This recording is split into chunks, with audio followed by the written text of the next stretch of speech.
masih lagi bekerjasama membuat buku dan hari ini kita ingin mendapatkan manfaat ilmu daripada Prof. Maria Dr. Haliza berkenaan tips penulisan artikel popular. Dengan segala hormatnya dipersilakan. Okay, Assalamualaikum, selamat pagi. Terlebih dahulu saya ucapkan ribuan terima kasihlah kepada Dr. Mawarnis kerana mengundang saya untuk berkongsi sedikit ilmu ya.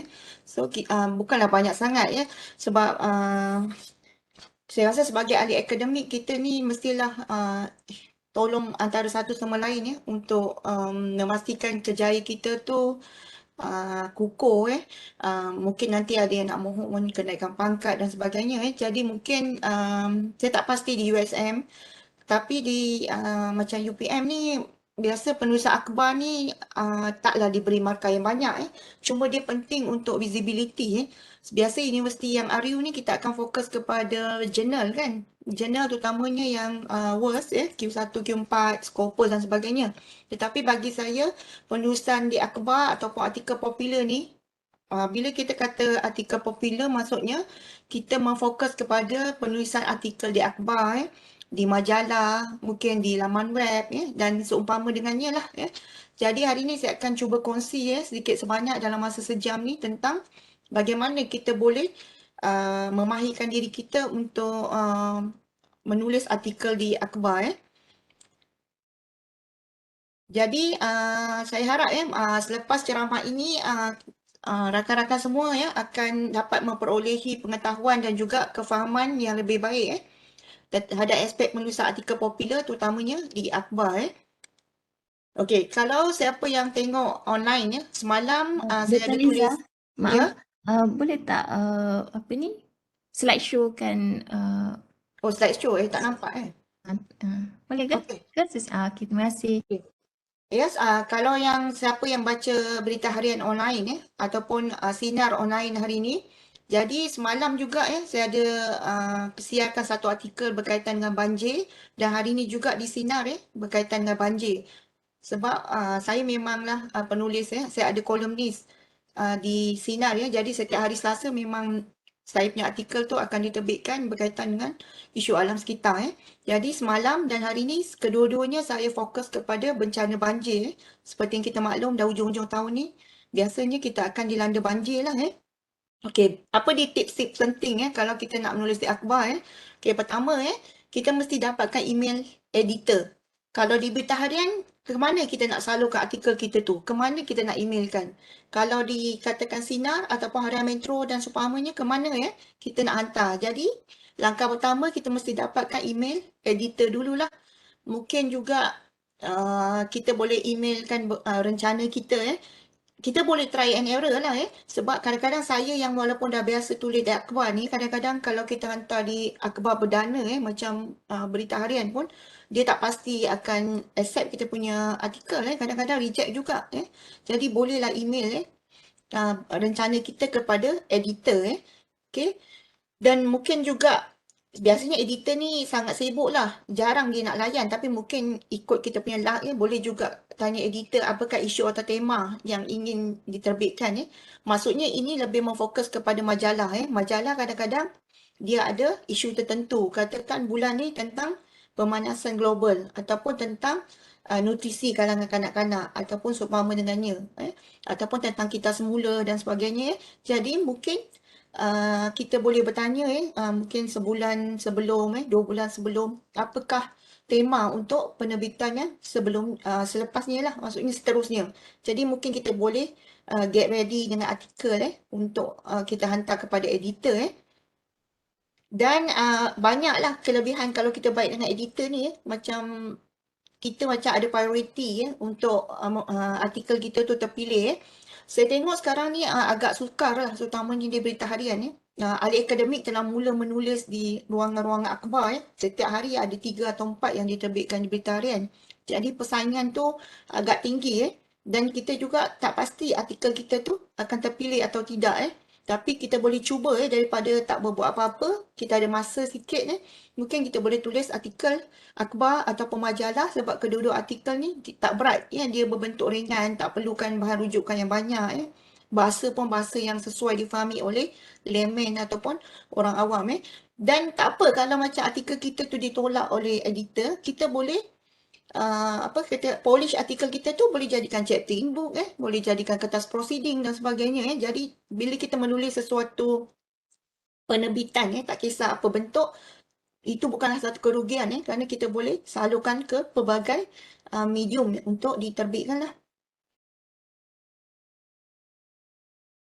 Okay, kita tengok jenis-jenis rencana Okay, bila kita kata akhbar ataupun majalah ni kita panggil rencana lah Artikel kalau macam jurnal kita kata dia artikel Ataupun kalau bab dalam buku pun kita panggil artikel. Tapi kalau penerbitan di media popular ni macam akhbar ataupun di majalah kita panggil dia rencana Jadi penerbitan di medium popular ni juga ada beberapa jenis Kalau kita biasa buka surat khabar ataupun kita tengok melayari secara online, kita boleh tengok ada bermacam-macam rencana. Mungkin rencana berkaitan dengan sukan, ekonomi, sastra dan sebagainya. Jadi ikut bidang kepakaran kita masing-masing lah. Artikel apa yang kita nak fokuskan Okay, kalau kita kata ikut bidang kepakaran, misal kata kalau mereka yang mahir tentang sastra dan sebagainya, dia akan berfokus kepada rencana penulisan berbentuk sastra lah mungkin cerpen, mungkin pantun, mungkin sajak dan sebagainya, kritikan sastra, ulasan buku sastra. Jadi bergantung kepada kita punya bidang kepakaran Dan selain daripada diperincikan kepada kita punya kepakaran, kita juga perincikan artikel kita kepada media mana yang kita nak siarkan Jadi artikel kita tu akan menghala ke arah mana sama ada kita nak terbit di akhbar, majalah ataupun blogger. Jadi ia ada perbezaan bagi setiap artikel Tapi bagi akhbar dengan majalah, majalah ni dia lagi mendalam lah, dia perlukan rujukan agak banyak berbanding dengan akhbar Kalau blogger tu mungkin boleh secara santai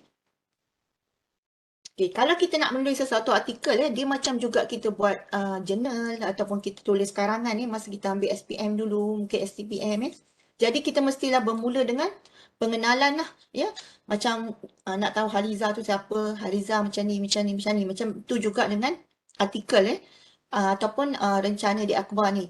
So bahagian pertama kita mesti bermula dengan pengenalan Jadi pada bahagian pengenalan ni kita haruslah macam biasa kita beri sedikit takrifan tentang isu yang kita fokus sedikit sebanyak latar belakang dan sebagainya Okay, dan juga bila kita menulis sesuatu rencana tu kita bergantung kepada akhbar mana yang kita nak hantar ataupun bahagian mana yang artikel kita tu nak diterbitkan. Kalau di berita harian kalau kita nak terbit satu muka penuh untuk ruangan rencana jadi dia punya kepanjangan tu dalam 900 patah perkataan. Kalau half macam kolom yang macam saya tulis di Sinar ataupun kalau diterbitkan secara separuh muka surat di berita harian tu dalam 600 ke 700 patah. Jadi bergantung kepada kolom mana yang kita nak hantar Jadi kita targetlah kalau kita nak diterbitkan dalam bahagian rencana dalam 900 lah. Kalau yang bahagian-bahagian lain tu dalam lebih kurang 600 ke 700 patah. Okay.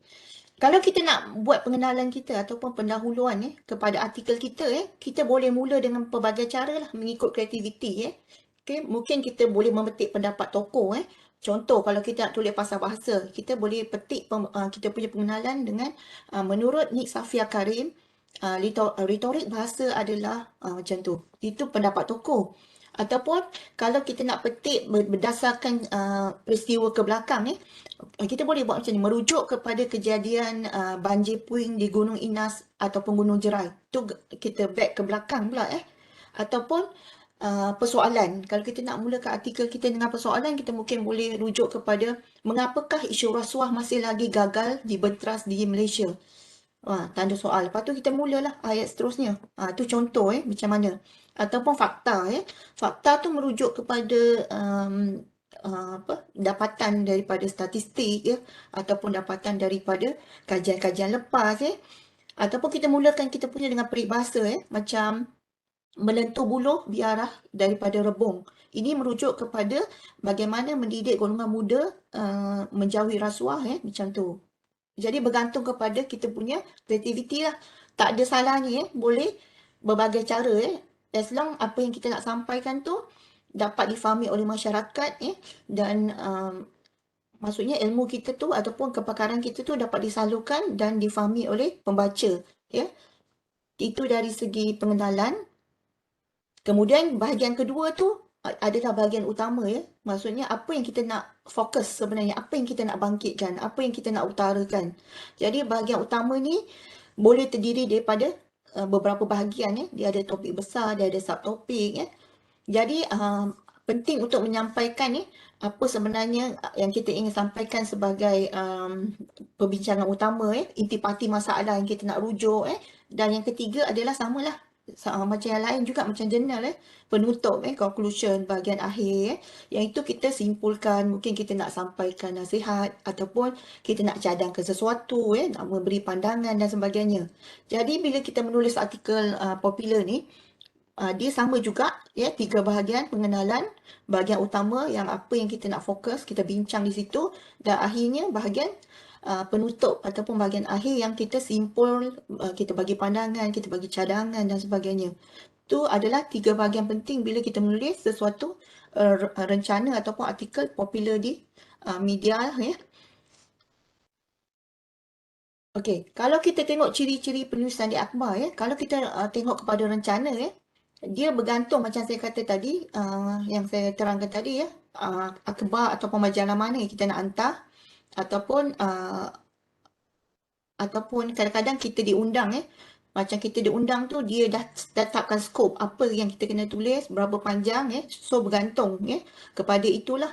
Dan walaupun kita kata dia penulisan popular, dia bukannya kita goreng dia mesti ada fakta dan kadang-kadang mungkin satu dua kita petik daripada rujukan juga contoh menurut Profesor Emeritus Ibrahim Komo, banjir puing adalah so tu ialah merujuk kepada petikan pakar. Jadi jangan anggap kalau kita tulis sesuatu artikel popular ni kita boleh goreng tak.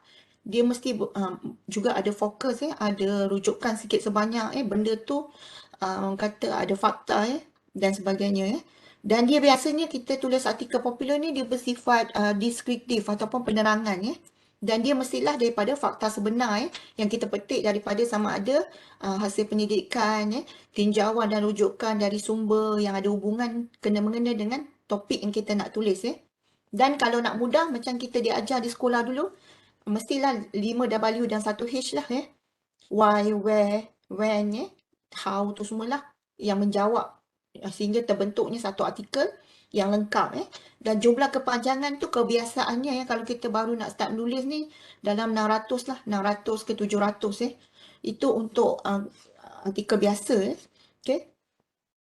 Biasanya yang hantar ke bahagian rencana ni kebanyakannya boleh cuba tapi rencana ni dia 900 patah tu biasanya penulis tu dah mahir sikit lah Kalau kita baru nak mula menulis kita boleh cuba yang bahagian kolumnis Yang di berita harian tu saya rasa ada 3 bahagian. Kolumnis, 1 rencana. Jadi kita mulakan dengan mungkin bahagian kolumnis dulu dalam 600 patah Kemudian baru nanti kita pergi ke bahagian rencana. Okey ini saya ringkaskan artikel popular ni mestilah dalam bentuk esei yang formal Macam saya kata tadi ada pengenalan, ada perbincangan dan juga ada kesimpulan ataupun penutup Apakah ini menunjukkan yang tujuan penulisan sesuatu rencana tu adalah serius bukan digoreng, bukan kita mengkritik tanpa ada rujukan dan sebagainya Dia mestilah jelas dan jitu maksudnya kalau kita baca akhbar punya artikel tu kita faham kita boleh ikuti dan artikel kita tu mestilah menyampaikan maklumat dan juga tempoh tarikan tu tidak terhad. Maksudnya kalau lain kali sekarang ni hari ni katakan 13 kita tulis artikel tu. Maksudnya kalau saya tulis artikel tentang banjir kan semalam diterbit di Berita Harian Rencana, hari ni terbit di Sinar bahagian kolumnis tu, ia boleh tak lapuk. Dia boleh menjadi rujukan di masa depan. So lain kali kalau ada author lain penulis lain nak tulis tentang banjir, dia boleh rujuk artikel kita untuk menambahkan bahan dalam dia punya penulisan ataupun kita punya bahan tu juga boleh dirujuk dalam penulisan tesis ataupun di dalam artikel jurnal maksud dia tak lapuk lah. Okay. Maksudnya tempoh tarikan tidak terhad organisasi penulisan tu logik dan kita ada batasan dalam pembicaraan. Maksudnya batasan tu kita tidak boleh sentuh isu yang sensitif yang macam contoh menyentuh tentang kaum, agama dan sebagainya. Itu kena elakkan lah, ya. Itu antara dia punya perkara-perkara yang kita kena fokus kalau kita nak tulis di akhbar, ya. Ataupun di majalah, ya. Okay, kalau kita nak tulis rencana ataupun artikel tadi, kita boleh fokus sama ada rencana kita tu, kita nak buat bentuk penerangan ataupun jenis berita ataupun profil ataupun jenis penyiasatan, ataupun umum saja ataupun kritikan, ataupun pembahasan terpulang kepada kreativiti kita lah ataupun minat kita cenderung ke mana, ya. Nanti kita tengok benda-benda ni. Okay, kalau kita tengok jenis-jenis rencana, walaupun saya kata dia berbentuk formal ataupun mestilah disokong oleh beberapa dapatan, beberapa rujukan ataupun daripada statistik ataupun sebagainya. Tetapi kita boleh kategorikan rencana kita tu macam mana bentuk dia. Kita nak rencana ilmiah ke ataupun separa ilmiah ke? Macam saya selalu fokus rencana ilmiah berdasarkan bidang kepakaran saya, governance persekitaran, sains kelestarian, pelibatan awam dalam isu alam sekitar. Jadi kebanyakan rencana saya, kalau ada sesiapa yang berpeluang ataupun pernah membaca, saya hanya memfokus kepada rencana ilmiah lah. Maksudnya kita adalah pakar terhadap apa yang kita tulis. Bidang kita tulis, jadi kita pakar. Dan rencana kita tu kadang-kadang menjadi rujukan orang lain, dari kementerian, daripada agensi dan sebagainya. Contoh kalau kita tengok kalau bahasa artikel-artikel bahasa yang diterbitkan di akhbar atau majalah, kita tengok kalau Profesor Nik Safia Karim ataupun Profesor Diraja Engku Aziz, kita dah boleh tahu. Kalau Nik Safia ataupun Awang Sarian mesti pasal bahasa. Kalau Profesor Diraja Engku Aziz mesti pasal ekonomi. Kita dah boleh tahu kepakaran dia. Okay, kalau rencana separa ilmiah dia hanya lebih kurang dia tak serumit lah, tak seformal yang rencana yang satu tadi di bahagian satu rencana ilmiah dia separa ilmiah dia tak perlukan pendidikan atau kajian yang mendalam, tetapi dia tetap juga ada maklumat berguna yang boleh dikongsi untuk pembaca. Contoh kalau kita kata bukan kepakaran macam wartawan akhbar kan. Wartawan akhbar kadang-kadang dia tulis isu pasal Gunung Jerai ataupun dia tulis isu pasal pembatutan stunting kalangan kanak-kanak ataupun kesihatan mental. Mereka ini menulis tapi dia bukan pakar. Dia biasanya selepas dia tulis tu dia akan merujuk kepada beberapa pakar yang dimasukkan dalam rencana itu. Contoh dia rujuk katakan contoh Prof. Syahrul Samsudin macam tu. Berdasarkan apa? Dia akan temu ramah orang tu dan petik apa yang di temu ramah tu masukkan dalam rencana dia. Ada gambar dan sebagainya. Itu adalah separa ilmiah sebab mereka bukan pakar. Jadi dia panggil separa ilmiah. Satu lagi rencana popular lah. Yang ni kadang-kadang kita tulis dalam blog. Biasa tentang isu-isu yang menjadi fokus orang ramai. Misal kata pilihan raya dan sebagainya. Rencana ni ringan lah. Dia tak perlukan yang mendalam. Kalau di ruangan akhbar kadang-kadang kita tengok bahagian hobi. Ditulis rencana tentang pengalaman dia memancing ataupun mendaki gunung dan sebagainya. Yang ini kita kelaskan sebagai rencana popular yang tak perlukan rujukannya, dia ringan, dia santai. Jadi ada 3 jenis tadi rencana pakar, separa ilmiah dan juga popular. Tengok minat kita nak tulis yang mana. Tapi yang kedua tu biasa ditulis oleh wartawan. Ini tadi saya dah cakap ada 3 bahagian. Okey, ni contoh. Katakan kita nak tulis sesuatu artikel pasal cara mengelakkan penipuan di internet. Okey, pasal spam dan sebagainya lah. Scam dan sebagainya. Jadi, kita boleh buatlah ni zaman yang cikgu-cikgu kita ajar dulu. Kita boleh buatlah apa yang kita nak tuliskan, kita boleh jot down dulu. Contoh kalau kita nak tulis berkaitan masalah keselamatan kanak-kanak. Apa dia benda yang kita nak ketengahkan kepada pembaca. Okey. Okey, nak pastikan kanak-kanak selamat, yang pertama buat apa? Sentiasa mengawasi, memberi perhatian kepada kanak-kanak, disokong oleh mungkin dapatan kajian lepas ataupun statistik dan sebagainya.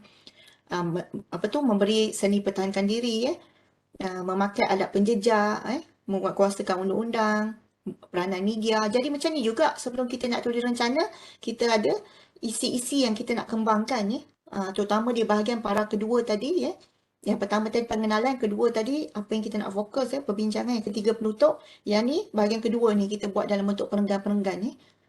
Jadi mesti ada isi yang kita jot down juga dia tak boleh menulis tanpa ada hala tuju ataupun garis panduan lah. Dan kita kena pastikan setiap rencana tu mesti ada tajuk dia. Sebab kalau kita baca tajuk umum, kita boleh agak rencana ni memfokus tentang apa. Kalau saya buat tentang celik IT menghadapi banjir. Kalau tajuk hari ni dalam sinar, kalau dikekalkan lah, saya tak tengok lagi.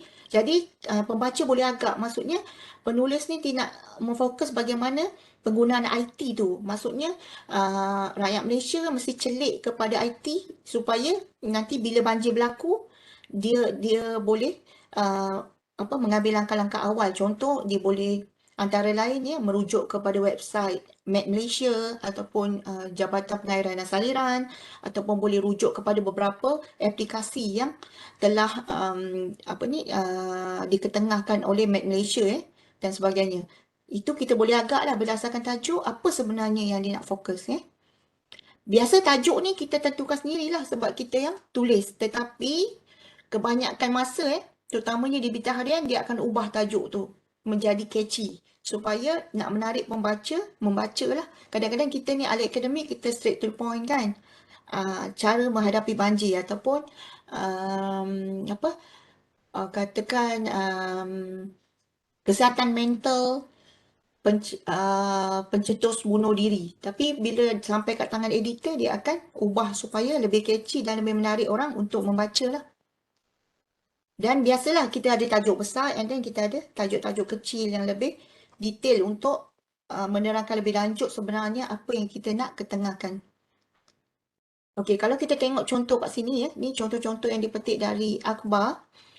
Contoh ni Dr. Sharifah Hapsah ni dulu dia Vice Chancellor UKM. Apa yang kita boleh tarik di sini kalau tajuk dia? Keajaiban daripada pemikiran genius Dr. Muhammad Yunus bantu berjuta rakyat miskin. Apa yang sebenarnya dia nak bincangkan dari tajuk? Kalau tengok tajuk kedua ni pula, Azrul ni, adat Portugis Melaka dipengaruhi asimilasi budaya warnai cara hidup. Okay? Yang ketiga, Lat kartunis kampung bertaraf dunia. Ataupun yang keempat, pesta buku sejauh manakah kesannya. Daripada keempat-empat ni, apa yang kita boleh captured ataupun tangkap Yang paling senang nombor 4 lah. Bila kita baca, kita dah boleh agak. Yang ni nak tunjukkan kesan daripada penganjuran pesta buku. Mungkin ada kesan negatif ataupun kebanyakannya kesan positif. Kalau yang ketiga ni maksudnya dia nak menunjukkan yang Lat tu adalah seorang kartunis yang bertaraf dunia dari segi karya dia dan sebagainya lah. Jadi dari tajuk ni kita boleh capture sebenarnya apa yang ingin disampaikan oleh penulis lah. Okey, kalau daripada tadi tu kita tengok tadi yang pertama tu tentang idea genius tu, dia sebenarnya nak ketengahkan apa sebagai tajuk utama Dia yang pertama tadi Dr. Sharifah Hapsah tu sebenarnya dia nak menunjukkan tentang keajaiban daripada pemikiran kreatif. Yang kedua tadi tentang adat Portugis Melaka ni diasimilasi ataupun dipengaruhi oleh Melayu. Yang ketiga dia nak fokus Lat. Yang keempat pesta buku. Itu adalah dia punya tajuk utama. Manakala tajuk kecil tu, yang tadi yang panjang-panjang tu, memperjelaskan tajuk utama tadi lah. Macam tadi tentang pesta buku, tajuk utama, main. Dia punya tajuk kecil sejauh manakah kesan. Jadi kita macam tu lah kita menetapkan tajuk kita macam Lat tadi. Lat tu adalah tajuk utama, kartunis Lat. Dan dia nak ketengahkan bagaimana dia bertaraf dunia. Tajuk besar, tajuk kecil. Jadi kalau kita nak pilih tajuk untuk kita punya artikel seboleh-bolehnya biarlah pendek dan catchy. Untuk menarik ataupun memujuk pembaca, baca kita punya artikel lah. Kita dah penat-penat tulis kan, bukan sikit kadang 600-700 patah, tiba-tiba tak ada orang nak baca. Sebab tajuk orang tengok tak menarik. Lagi sekarang ni zaman orang semua sibuk, semua nak cepat. Kalau dia selak-selak akhbar ataupun dia layari secara online, tak menarik, di skip. So penatlah kan kita tulis. Kita nak supaya apa yang kita tulis tu dirujuk ataupun sekurang-kurangnya dibaca lah oleh pembaca. So pastikan tajuk tu catchy dan jangan panjang-panjang sangat. Tajuk rencana yang tidak menarik menyebabkan tidak mendapat perhatian pembaca lah. Walaupun kadang-kadang isi dia penting dan bermanfaat, tapi kalau tajuk tak menarik, orang skip Jadi kita punya message tu tak sampailah kepada pembaca. Jadi kita mesti mahir memanipulasi bahasa supaya tajuk rancangan tu boleh menarik perhatian kita punya audience ataupun pembaca tu lah. Okey, kalau kita tengok kat sini bila saya tulis kat sini dalam berita harian yang ni yang saya kata 900 patah satu muka surat.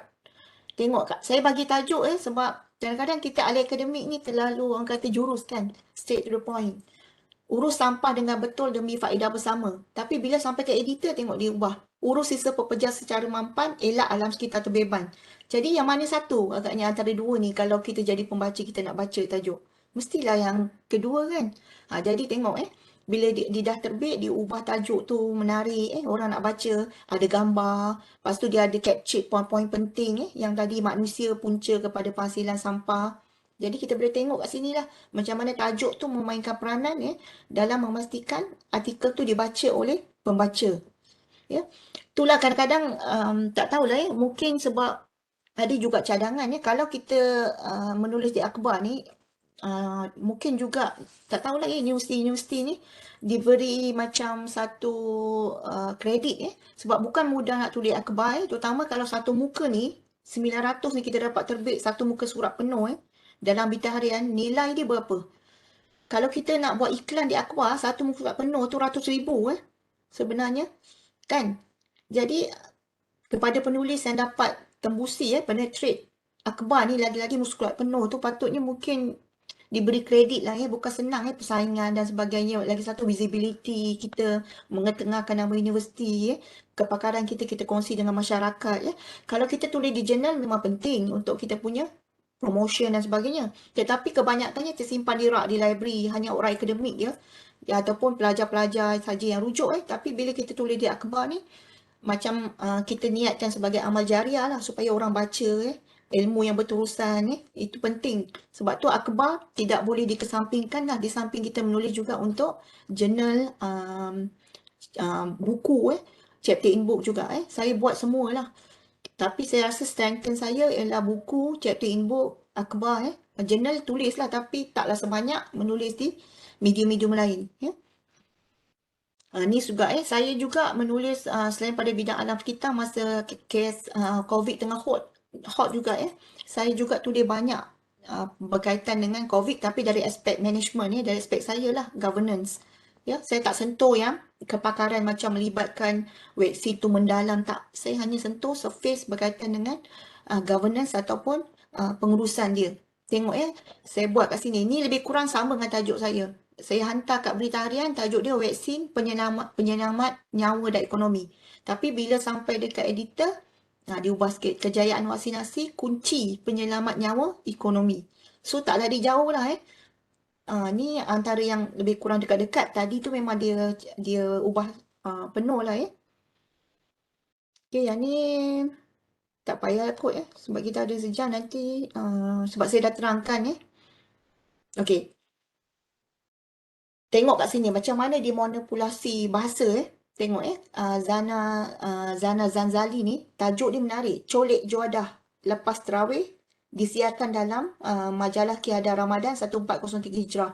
Jadi bila kita tengok kan colik macam orang yang bukan pantai timur dia tak tahu colik Juadah lepas tarawih. So kita nak baca lah kan tajuk macam ni. Kalau orang yang pantai timur dia tahulah colik tu apa benda kan makanan yang kita makan yang macam ada apa buah-buahan tu kan. Tapi bagi orang-orang negeri lain, colik, tak tahu. Jadi orang nak baca lah benda macam ni. Kita nak tajuk yang catchy Kalau yang ni straight to the point. Kalau Firdaus Haji Abdullah ni, demokrasi berparlimen dan raja berperlembagaan, Dewan Masyarakat. Tengok macam mana dia tulis. Dia start dengan rujuk sejarah Dia rujuk Winston Churchill Kalau yang ketiga ni tentang dakwa orang kurang upaya. So dia pembujukan tengok. Dia start dengan ayat dia. Siapa tidak simpati melihat manusia yang berkekurangan. So ini dia gunakan ayat memujuk dia main dengan emosi. Jadi macam tuan-puan pun ataupun rakan-rakan bolehlah guna yang mana nak rasa yang selesa nak mula dengan yang mana as long artikel tu nanti boleh menyampaikan mesej yang kita ingin sampaikan So ayat pun tengok juga kita ada macam-macam ayat yang kita guna, ayat seruan ke, ayat larangan, permintaan dan sebagainya lah. Jadi kita bebas sebagai pengarang ataupun penulis untuk gunakan apa saja bentuk pola ataupun jenis ayat. Perenggan pun sama juga perenggan tadi, mesti ada perenggan kecil dan sebagainya. Dan dalam pemerenganan isi, ayat topik menjadi penentu keberkesanan dia lah. Ataupun kita boleh juga guna cakap ajuk, cakap pindah. Tetapi gaya cakap ajuk atau dialog ni jarang digunakan. Digunakan. Kebanyakan kita punya artikel kita akan gunakan cakap pindah. Kerana rencana tidak melaporkan pelakuan sumber. Okay. Dia hanya menganalisis pelakuan sumber tersebut lah. Contoh kita mulakan ayat menurut sekian. So cakap pindah. Kita juga boleh memilih isu untuk kita analisis. Katakan isu apa kita nak analisis pilihan raya dengan rujuk yang pilihan raya 2018 dengan sekarang pencorak. So terpulang analisis pun boleh juga.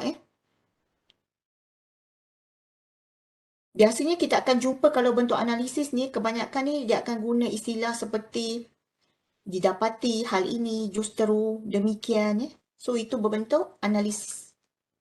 Ataupun kita nak tulis berbentuk wacana. Wacana ialah berbentuk yang ada kesatuan antara satu sama lain, kesinambungan dari segi ayat, perkataan dan sebagainya lah. Tetapi apa jua bentuk kita punya ayat dan frasa perenggan tu mestilah tepat dan menarik lah.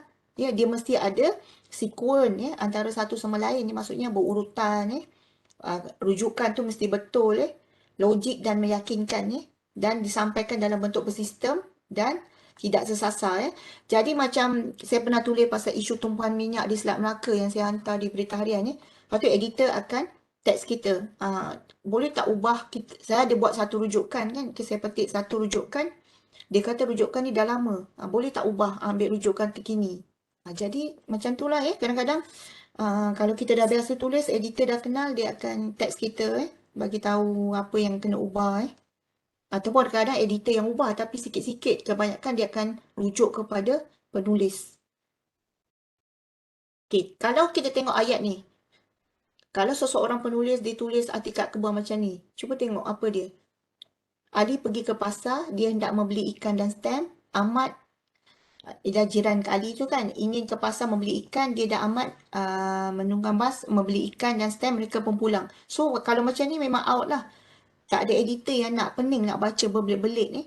Ayat dia berbelit-belit dan tidak ada sekuen, tidak ada wacana di situ dan sebagainya lah. Tak ada kaitan frasa tunggal langgang. Contoh kat sini saya kata kalau bas patutnya menaiki bas, dia cakap menunggang bas. Stem sepatutnya tak dijual di pasar. So banyak dia punya kecelaruan di situ. Jadi kalau ayat macam ni memang reject lah. Editor pun macam kita, dia pun sibuk kan. Dia pun banyak benda lagi nak buat. Dia akan ambil artikel yang memudahkan kerja dia lah. Kita boleh mungkin tadi daripada ayat yang berbelit tu kita ringkas macam ni. Lebih mudah difahami daripada yang pertama tadi lah. Okay. Lebih tersusun, lebih difahami berbanding yang sebelumnya.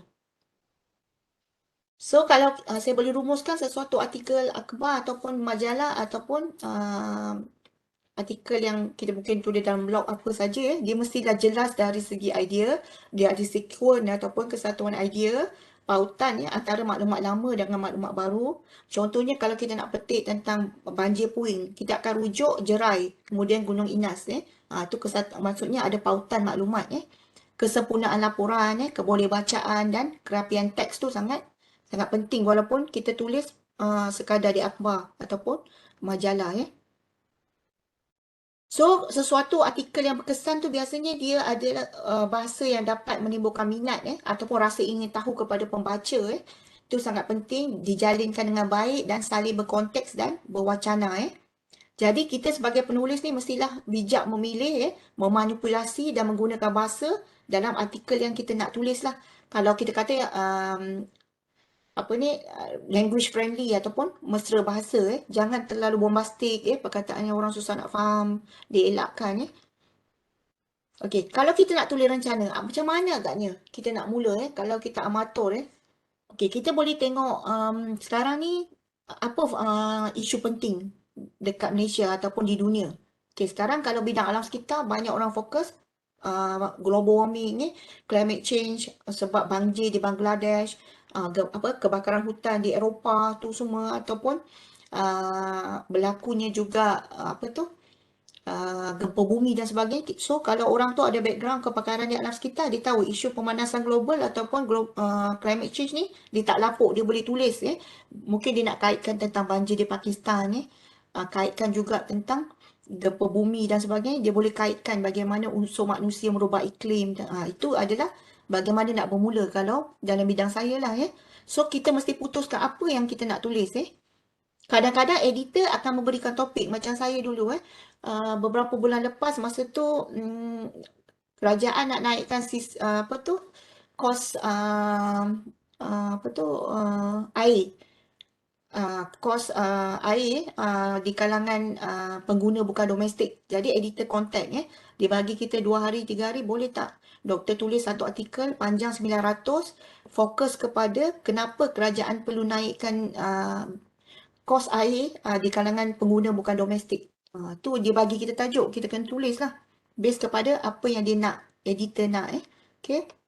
Ataupun selain daripada tu, kita juga boleh pilih apa yang kita nak tulis berdasarkan minat. Macam tadi, artikel yang tadi kan, artikel popular tadi, sukan mungkin ada yang pernah climbing, ataupun nak tulis pasal memancing, ataupun nak tulis pasal hobi-hobi lain, berkebun bandar, ataupun urban farming. So bolehlah tulis. Ikut minat pun boleh juga tulis. Ataupun kita boleh tulis topik yang dekat dengan hati kita, macam bidang kepakaran kita lah, supaya kita senang nanti nak menyiapkan artikel sebab kita pakar dalam bidang kita. Katakan Dr. Wanis nak tulis pasal kitas semula, so dia banyak buat tentang kitas semula, dia boleh tulis lah, dia lebih confident, lebih yakin dan sebagainya sebab dia pakar dalam bidang tu. Okay. Okay, apa benda yang kita kena ambil kira? Yang pertama, kita kena tengok kandungan rencana tu. Adakah dia membincangkan isu yang serius ataupun santai dan sebagainya. Apakah target pembaca kita? Kita nak artikel kita dibaca oleh golongan muda, katakan umur 15 sampai 30, iaitu belia, ataupun kita nak artikel kita tu dibaca oleh masyarakat umum tanpa mengira umur, ataupun kita nak artikel kita tu dibaca oleh mereka yang pakar. Jadi, bila kita nak tulis tu, kita mesti memastikan kandungan rencana kita tu, target siapa kita nak artikel kita tu dibaca. Jadi, kalau kita target untuk golongan bukan terpelajar, yang bukan pakar, jadi bahasa tu dan juga fakta-fakta tu janganlah terlalu terlalu kompleks sangat. Boleh gunakan bahasa tidak formal walaupun isu tu serius. Tengok kita punya target. Okay, kita gunakan kata ganti nama untuk membahasakan diri sendiri. Kita tak gunakan saya. Tak ada dalam rencana. Jarang. Elakkan menggunakan kata ganti nama anda juga apabila merujuk kepada pembaca yang membaca rencana formal. Gunakan anda tu kita bertukar kepada pembaca. Elakkan juga guna ganti nama tuan-tuan perempuan, itu lebih berbentuk teks. Teks yang macam ceramah. Okay. Tapi kalau kita buat tadi yang tak formal, macam kita tulis untuk hobi dan sebagainya, kita boleh menulis gunakan perkataan anda. Contoh kalau remaja, artikel dia lebih kepada santai, guna anda. Tetapi kalau kita guna anda untuk pembaca yang lebih veteran atau berusia, tu dianggap macam biadab lah. No manners. Jadi isi mesti logik, fakta kena tepat, hujah kena matang. Fakta tu berkaitan antara satu sama lain dan setiap perenggan tadi ada uraian dan contoh, bahasa yang mudah dan juga kesimpulan. Jadi ni akan guide kita lah. Isi, fakta, hujah, sekuen. Satu fakta, satu uraian. Maksudnya satu fakta, satu perenggan. Yang tadi isu keselamatan kanak-kanak tu kan, yang saya tunjuk pecah-pecahan dia. Seni mempertahankan diri. Lepas tu peranan masyarakat. So satu isi, satu perenggan dengan satu hujahan mungkin disokong oleh contoh dan sebagainya. Bahasa mesti mudah sebab akhbar dan kesimpulan kita tadilah. Okey, apa dia kelebihan menulis di akhbar sebenarnya? Ramai orang kata, alah, buat apa nak tulis kat akhbar, buang masa. Lepas tu bukannya dikira sangat dalam kenaikan pangkat. Mungkin kita punya SKT tahunan tapi dari pengalaman saya okay, sebenarnya saya dah tulis lebih kurang beratus-ratus lah akhbar punya artikel. Jadi kita boleh kongsi sebenarnya kita punya kepakaran tu dengan masyarakat, kita kongsi kepakaran kita dengan mereka yang sebidang dengan kita, ataupun kita kongsi kepakaran kita dengan mereka di agensi, di kementerian. Kadang-kadang kita tahu academician ni ramai kat Malaysia. Kadang-kadang orang kementerian ni ataupun sesiapa yang berkaitan tu tak kenal. Tapi bila kita sering muncul di akhbar, kita akan dijadikan pakar rujuk. Maksudnya, oh dia tahu ada orang ni buat ni. Jadi kalau dia nak mungkin jemput sebagai penceramah ataupun nak tawarkan geran sebagainya, mereka lebih kenal lah. Dan semestinya kita akan jadi pakar rujuk. Pakar rujuk ni maksudnya, kalau macam wartawan buat sesuatu isu, contoh isu rasuah. Kalau kita biasa tulis tentang rasuah, dia akan rujuk kita lah. Dia akan petik kita punya kata-kata dan sebagainya, ataupun dia akan mesej tanya soalan dan dia akan keluarkan dalam artikel dia tu merujuk kepada siapa-siapa mengatakan yang ni tentang rasuah dan mungkinlah walaupun tak sepenting jurnal, chapter in book ataupun buku, dia juga membantu kenaikan pangkat berbanding kalau kita kata calon A ni tak ada langsung dia buat visibility ataupun tingkat akhbar, dia buat yang formal aja kan. Yang seorang ni pula ada buat. Jadi mestilah kelebihan kepada yang ada menulis dalam artikel akhbar sebab dia membantu visibility universiti dan juga PTJ dan ganjaran kewangan macam kalau kita ada kolumnis katakan walaupun tak banyak dia akan bayar lah. Contoh satu artikel 600 patah 150. Tapi kalau tulis dalam berita harian memang percuma Tulis satu muka surat pun percuma. Tapi tak apalah sebab kita dapat visibility dan sebagainya dan populariti Populariti ni memanglah sebab memang akan dirujuk Okey, macam ni yang saya kata tadi lah.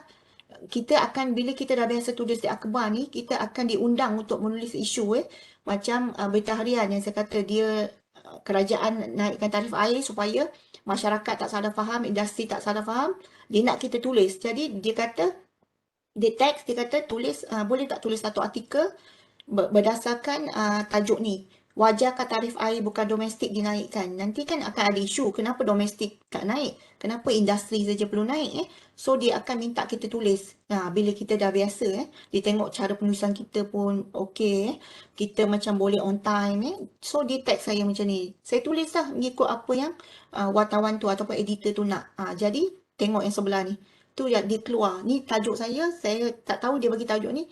Jadi dia polish tajuk Itu maksudnya dia akan undang lah kita dah biasa di kalangan wartawan Kemudian yang macam ni bila saya tulis lama juga dalam setahun 2 tahun dekat Sinar saya error try and error hantar kadang-kadang publish kadang-kadang tak publish dan konsisten dilantik macam ditulis bagi satu kolom setiap hari Selasa tulis untuk isu alam sekitar sekarang ni dah dekat 2 tahun lebih saya tulis setiap hari Selasa dalam kepanjangan 600 yang ni dia bayar lah walaupun tak banyak tak apalah kita niat kita nak sampaikan ilmu tu sebagai amal jariah kita nanti ilmu yang mengalir dan sebagainya bukan pasal duit Okay, yang ni dia bagi 150 per artikel.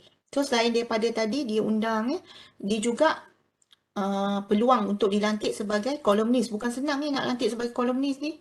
Hanya orang-orang tertentu saja dan kita tahu akhbar kita pun tak banyak, majalah pun tak banyak. Jadi ini antara peluang kalau kelebihan kita menulis di akhbar lah. Macam ni saya kata tadi, kita dirujuk untuk sesuatu isu, nampak Saya banyak tulis pasal COVID masa PKP dan sebagainya. Jadi bila dia nak wartawan tulis yang ni separat ilmiah tadi kan, yang saya terangkan tadi separat ilmiah dia akan rujuk beberapa author ataupun beberapa pakar. So kita akan dikontak oleh wartawan lah untuk minta pendapat dan sebagainya. Ni contoh-contoh dia lah Dan juga kan bila kita dah biasa tulis di akhbar, dia akan undang kita muncul sebagai panel dalam wacana di televisyen di radio. Saya banyak kali di Bernama, di macam-macam lah Malaysia Hari Ini, di apa tu macam-macam lah Sinar punya platform dan macam-macam kita akan diundang lah yang terbaru tadi KKM nak undang pasal dia nak buat pasal pengurusan bencana persekitaran saya belum baca lagi so ini antara manfaat kalau kita fokus hanya kepada penulisan di jurnal chapter in book ataupun buku saya rasa peluang-peluang ni tak muncul kadang-kadang kita rasa bertuah juga digandingkan dengan panel-panel tengok panel-panel dengan saya punya panel-panel tu esko-esko orang-orang penting yang kita peluang kita nak membuat visibility ataupun jaringan tu lebih terselah. Ini semua bukan dibina dalam masa yang sekejap. Dia mengambil masa. Jadi saya rasa sudah sampainya masa ahli akademik tidak hanya memfokus kepada penerbitan yang berbentuk formal. Sebab tak formal ni sebenarnya pun banyak dia punya faedah ataupun benefit dia lah. Yang ni tiba-tiba tengok saya tak tahu, saya dapat daripada, saya rasa tak tahu siapa hantar. Dia pairkan pula sebab kita pernah tulis artikel akhbar. Dia pairkan dengan orang politik walaupun dia bukan saya yang buat. So dia jadikan kita punya tu sebagai caption untuk macam apa orang kata fight back balik dengan yang tak betul punya kenyataan. Okay. Dan juga ini pun bukan kita minta, kadang-kadang kita tulis kan kita tak tahu, tiba-tiba universiti bagi pengiktirafan macam tahun lepas kita bukan dah niat nak, ni semua niat utama dia yang mesti betul kita nak berkongsi ilmu untuk amal jariah dulu, yang lain-lain tu akan datang kemudian. Jadi tiba-tiba tak tahu dicalonkan dapat anugerah artikel kepakaran terbaik, penulis produktif dan sebagainya. Ini antara benda-benda yang kita dapat bila kita menulis di akhbar, dan niat tu mesti betul. Nombor satu, niat mestilah bukan untuk menunjukkan kehebatan, populariti dan sebagainya. Kita yang pertama tadi, niat tu berkongsi ilmu kepakaran dan sebagai jariah ilmu. Yang lain-lain tu akan datang kemudian lah. Okay, ni contoh rencana yang saya pernah tulis di berita harian. Kalau tengok satu pages ni 900 patah perkataan. Macam saya kata, mungkin universiti boleh mengambil kira untuk kenaikan pangkat sebab satu pages ni kalau nak terbitkan iklan macam saya kata beratus ribu nilai dia, tapi kita dapat terbit satu dengan nama universiti tertera kat situ, nama PTJ mungkin juga boleh dijadikan sebagai orang kata apa, kriteria kenaikan pangkat kita tak tahulah, mungkin future tengok banyak juga saya tulis pasal selain daripada isu alam sekitar, isu masa COVID, tapi fokus kepada governance. Saya tak sentuh bidang kepakaran orang lain macam vaksin, katakan anatomi semua saya tak sentuh So mestilah berdasarkan bidang kepakaran. Yang ni yang saya tulis setiap hari Selasa di Sinar So kita tengok kalau isu apa minggu ni yang menarik yang untuk kita tulis supaya orang nak baca Kalau isu pasal Tasik Chini hari tu yang nak tarik status, saya tulis pasal Tasik Chini. So macam-macam lah. Boleh tulis juga, pernah tulis kat Cosmo berita harian ni pasal ni utusan Malaysia masa kes Sungai Kim Kim tulis satu pages. Boleh juga diterbitkan secara online Dan kalau nak mula menulis juga, saya cadangkan kita boleh tulis dan hantar artikel kita di ruangan bernama, boleh buka website bernama, ada Tinta Minda tu. So hantar kat situ dulu, kalau publish, so itu lama-lama akan memahirkan kita lah. Dia akan terbit secara online bernama punya ruangan rencana tu, nama dia Tinta Minda, boleh cuba. Dalam tak lebih 900 patah Saya juga kerap juga tulis kadang-kadang kan, kalau ada masa untuk Tinta Minda ni, walaupun dia tak cetak secara hard copy, tapi orang lain boleh rujuk Okay. Okay, ni saya ambil contoh kalau katakan kita nak tulis satu isu artikel tentang banjir, apa yang kena ada dalam kita punya artikel Tadi 5W 1H mesti ada apa cuba tengok apa. Okay, persoalan apa ni kalau menyentuh tentang banjir ialah tentang perkara atau isu apakah yang kita ingin bincangkan, ketengahkan bila. So banjir tu sentiasa berlaku kan kat Malaysia. So kita nak rujukkan tu, nak tulis penulisan kita tu bila. Adakah tentang banjir besar di Selangor, banjir di Pantai Timur, dari skala masa bila sampai bila, ataupun kita nak buat secara umum saja tentang banjir So apa, bila, mengapa. Okay, mengapa banjir berlaku contoh. Apakah faktor-faktor yang menyebabkan banjir. So kita mungkin boleh terangkan tindakan manusia, pembangunan dan sebagainya. Siapa pihak yang terlibat dalam perkara berkaitan banjir, agensi, NGO, masyarakat So boleh nampaklah kat sini kat mana kita nak tulis banjir tu, kat mana kita nak tulis banjir di Pantai Timur, banjir kilat di bandar, ataupun banjir puing, ataupun apa, kat mana kita nak fokus. Banjir lumpur yang pernah berlaku. So ini kita yang sendiri tentukan kita kena nyatakan dengan jelas di dalam artikel kita, dan bagaimana bagaimana banjir tu berlaku Contoh kalau kes Gunung Jerai, Gunung Inas mungkin perubahan guna tanah, kita tanam durian, berlakunya perubahan dalam dia punya ekosistem dan sebagainya. So itu akan guide kita punya penulisan lah um, 1H5W. Yang ni contoh artikel Tengok bila kita apply kan kita tengok ada tak saya guna 5W1H. Saya nak fokus tentang result UNESCO iaitu Tasik Chini, tapi saya tak nak fokus Tasik Chini saja sebab isu tu dah banyak orang tulis.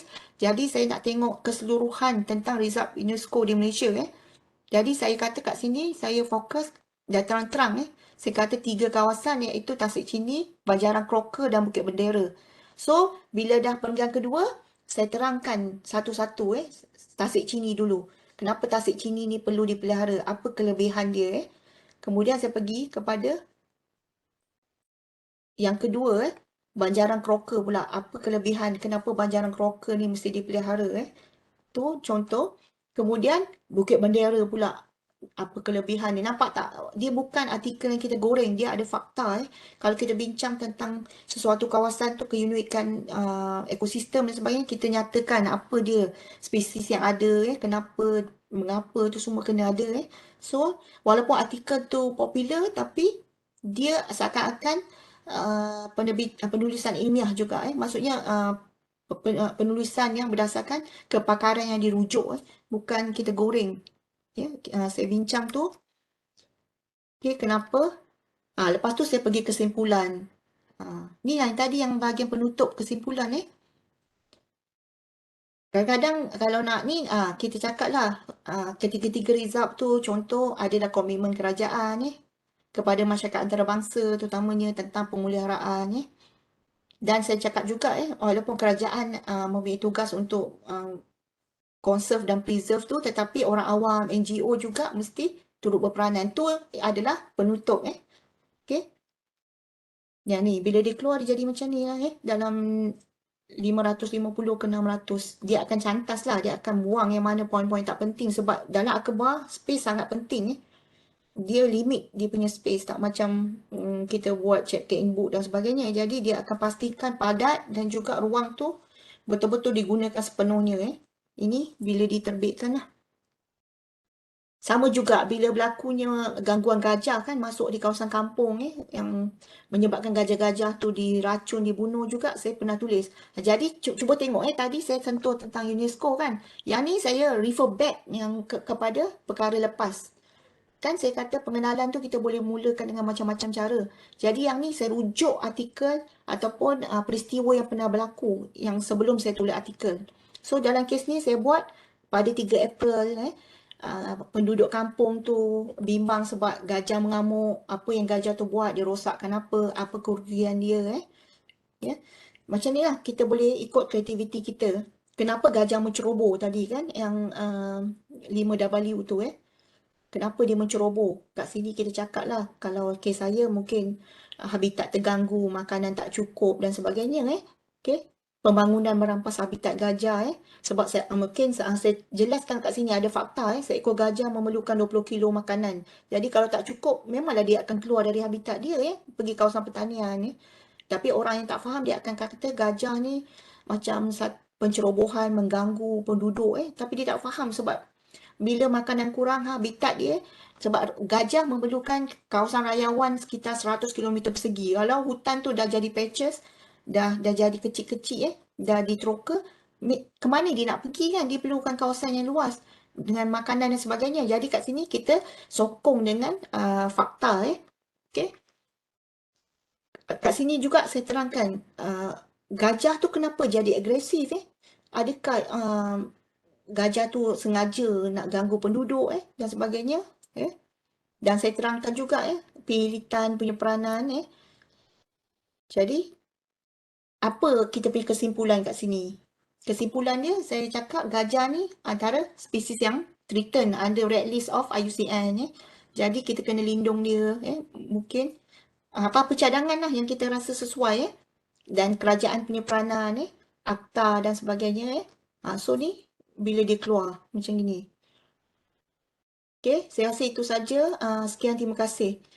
Semoga apa yang dikongsi ni bermanfaat dan mungkin dah boleh mulakan langkah lah untuk tulis satu artikel dalam 600 patah hantar. Boleh, kadang-kadang melalui universiti kan kita ada macam PRO, saya tak tahu apa nama yang dia boleh edit artikel kita dan dia akan hantar kepada editor akhbar yang bersesuaian mungkin. Ataupun di PTJ kalau ada sesiapa yang biasa menulis di akhbar mungkin boleh jadikan dia pakai rujuk untuk semak artikel kita sebelum kita hantar kepada editor. Jadi semoga apa yang saya kongsi ni bermanfaat dan kena ingat paling utama niat menulis tu adalah berkongsi ilmu dan sebagai amal jariah Okey. Saya rasa itu saja. Sekian, terima kasih. Terima kasih Dr. Haliza. Kita nak buka sesi soal jawab satu atau dua soalan daripada partisipan. Adakah soalan? Sekejap saja ringkas. Saya ada soalan sebenarnya Dr. Haliza. Macam saya wonder macam gambar tu kita sediakan atau pihak editor yang sebab sediakan sendiri? Gambar tu kalau kita biasanya editor. Kalau penulisan di akhbar, editor yang akan letak gambar, tetapi di dalam majalah biasa diminta kita letak gambar. Kalau kita biasa tulis untuk kosmik kan sebagai contoh kan. Kosmik kan macam sains sikit kan. So kadang-kadang gambar tu diminta daripada kita. Okey. Satu lagi macam saya wonder juga kalau misal kata setengah artikel yang Dr. Haliza dapat tu pihak editor yang minta topik tertentu. And then kalau dia macam dah cakap dia nak stand macam mana. Adakah macam mana kita nak persepsi kita lah kan macam dari sudut stand kita sendiri adakah dia konflik dengan stand pihak editor tu macam mana nak handle? Jadi bila macam tadi kan isu kenapa kerajaan perlu naikkan tarif air non-domestik kan. So kita dah boleh tahu maksudnya editor ni nak kita tulis, kita sokong kerajaan lah. Langkah kerajaan tu betul kan. Kita tak bolehlah kata mengutuk tapi bolehlah sikit-sikit. Jadi kat situ saya ada ulas kalau siapa yang pernah baca, saya kata saya sokong sebab sebelum ni industri telah dapat rebate yang banyak kan. Dan masa PKP dan sebagainya. Jadi industri menjana keuntungan. Jadi sudah sampai masanya kan mereka kena membayar sebab mereka guna dalam volume yang banyak Tetapi saya juga bahagian bawah-bawah tu saya kata namun kerajaan kena pertimbangkan juga sebab keadaan tersebut tidak adil untuk industri terutama bila kita baru pulih dari segi ekonomi PKP. Lepas tu saya juga cakap industri bila dinaikkan tarif air tu mesti pastikan perkhidmatan tu setimpal dengan kenaikan kos sebab industri akan menanggung kerugian lah kalau ada gangguan air dan sebagainya seperti yang berlaku kat Selangor kan. So awak kena macam tu pro and cons.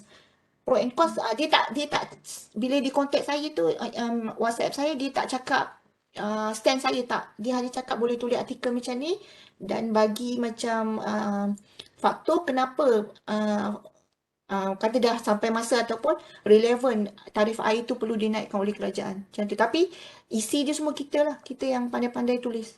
Okey.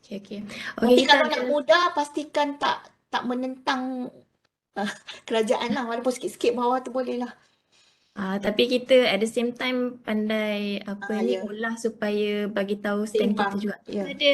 Kita ada soalan daripada Prof. Maria Dr. Dasuki. Bagaimana cara atau kaedah Dr. Liza dapatkan fakta yang tepat untuk sokong idea tu? Okay, kalau saya buat tentang banjir, kalau hari ni siapa yang nak baca dekat Sina pasal celik IT hadapi banjir saya punya tajuk. Kalau betul lah tajuk tu tak diubah.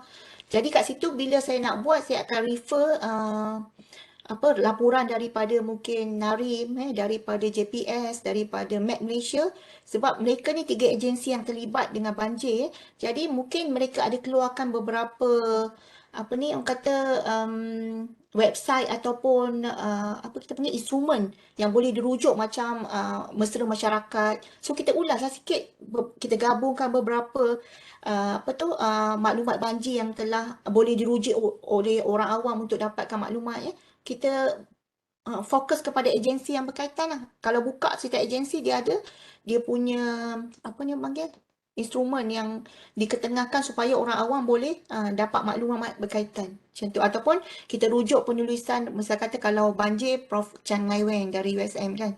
apa dia cakap tentang banjir dan kita kayakan lagi dengan laporan daripada agensi, mungkin juga daripada akhbar yang lepas ada juga kita punya kawan-kawan yang tulis dari bagai universiti kita boleh adunkan lah untuk jadikan dia maklumat yang cantik dalam kita punya artikel. Okey. Banyak daripada tips yang Dr. Liza kongsi tu sangat positif. Cuma kadang-kadang persepsi kita, contoh macam yang separa ilmiah, apabila pihak newspaper tu petik apa yang kita cakap, tapi macam mana kalau macam persepsi kita takut benda tu ditwist dan memberi implikasi kepada kita sebagai akademik tu macam mana ya? Biasanya saya kan kalau wartawan macam semalam kemarin wartawan nak suruh saya sentuh tentang isu rasuah sebab saya pernah buat rasuah alam sekitar. Saya pernah dapat grant daripada SPRM tentang rasuah di kalangan mahasiswa kan. Jadi dia nak saya fokus tentang rasuah Tapi saya kebanyakannya saya tak nak secara phone. Saya akan minta dia hantar secara bertulis. So saya akan tulis dan saya hantar kepada editor tu lah. Jadi kita ada black and white kan. Kita boleh tengok diubah fakta ke tak dan saya akan pastikan sebelum artikel ataupun pandangan saya tu diterbitkan, saya minta artikel finalize sebelum publish juga dengan saya. Saya nak tengok dulu sebelum dipublish. Itu antara cara yang selamat lah. Okey. Saya rasa masa sangat mencemburi kita tapi banyak sangat benda yang macam kita nak tanya daripada Dr. Haliza. Mungkin sesiapa yang berminat boleh nak hubungi terus Dr. Haliza secara personal untuk mengetahui tips ya. Dan di sini saya ingin mengucapkan ribuan terima kasih sangat-sangat kepada Prof. Maria Dr. Haliza kerana meluangkan masa untuk berkongsi tips penulisan artikel popular. Dr. Daria sangat bermanfaat untuk kita semua. Okey, sehingga dan juga terima kasih kepada participants daripada USM dan juga UPM dan di mana-mana jua di atas bersama kita pada Discourse Over Coffee pada hari ini. Okey, mohon isi juga kehadiran, saya ada bagi link dan juga kepada sesiapa saya nak promote, sesiapa yang ingin berkongsi tips juga sikit dengan Discourse Over Coffee untuk the next slot boleh hubungi saya ataupun Puan Wan Surati juga. Dengan itu, wabillahi taufik, terima kasih kepada semua. Terima kasih Dr. Liza.